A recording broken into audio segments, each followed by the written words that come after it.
Kitab kuning itu dari sini, dari kolbu. Jangan dibalik. Ini kiai-kiai udah kehijab ini, santri-santri udah kehijab.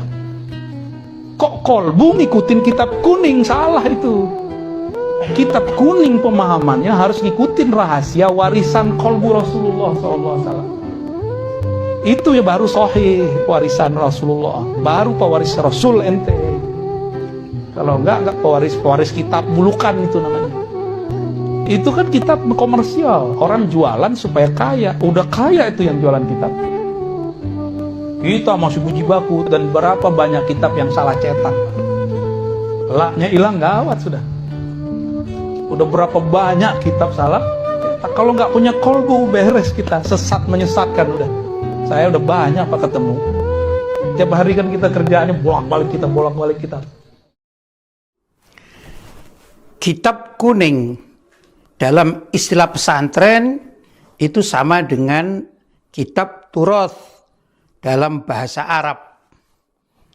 Adapun isi kitab kuning yang disepakati oleh para ulama, khususnya orang-orang yang benar-benar kenal dengan pesantren, hidup di tengah pesantren, adalah segala kitab yang dikarang oleh para ulama salaf terkait dengan tafsirul Quran atau juga makna-makna terkait dengan hadis-hadis Nabi Muhammad SAW. Bahkan dalam kitab kuning tersebut juga mengandung ayat-ayat Al-Quran serta hadis-hadis Nabi Muhammad SAW. Kalau kita mengenal dengan istilah Al-Kutubus Sittah di dalam istilah mustalahul hadis, maka Al-Kutubus Sittah, 6 kitab hadis ini semua namanya adalah kitab kuning. Maka kalau ada orang yang anti atau tidak percaya terhadap kitab kuning, berarti dia tidak mengenal dunia pesantren dan tidak mengenal dunia Islam secara sempurna. Kenapa? Karena dalam kitab kuning itu dipelajari. Pertama, kitab-kitab terkait dengan tafsirul Quran. Semacam apa yang ditulis oleh Imam At-Tabari, Imam Ibnu Katsir, misalnya Al-Jalalain. Ini semua diistilahkan dengan kitab kuning. Sahih Bukhari, Sahih Muslim, Sunan Abu Dawud, Sunan Tirmidzi, Sunan Ibnu Majah, Sunan Nasa'i, dan lain sebagainya. Itu juga namanya kitab kuning.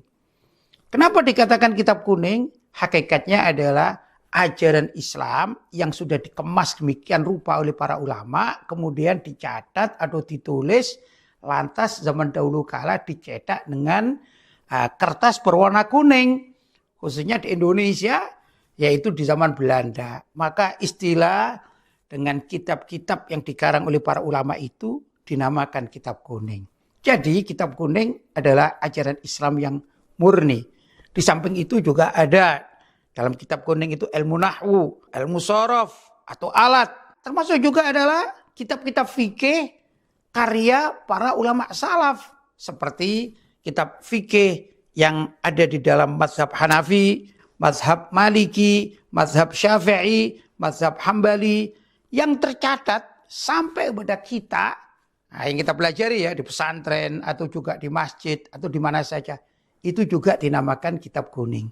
Jadi aneh kalau ada orang yang mengaku Ahlussunnah wal Jamaah tapi mengingkari keberadaan serta pengajar kitab kuning.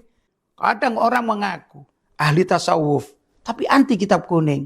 Perlu diketahui bahwa Imam Ghazali radhiyallahu ta'ala anhu mengarang kitab Ihya Ulumuddin. Itu rajanya kitab tasawuf. Ini juga termasuk dalam kategori kitab kuning. Jadi kitab kuning adalah kitab turoth dalam bahasa Arab. Semoga umat Islam bisa tahu dan menyadari bahwa sebenarnya rujukan umat Islam tiada lain adalah kitab kuning yang mengandung Al-Quran dengan segala macam tafsirnya, hadis dengan segala macam yang terkait dengannya, dan ilmu-ilmu yang wajib dipelajari oleh umat Islam.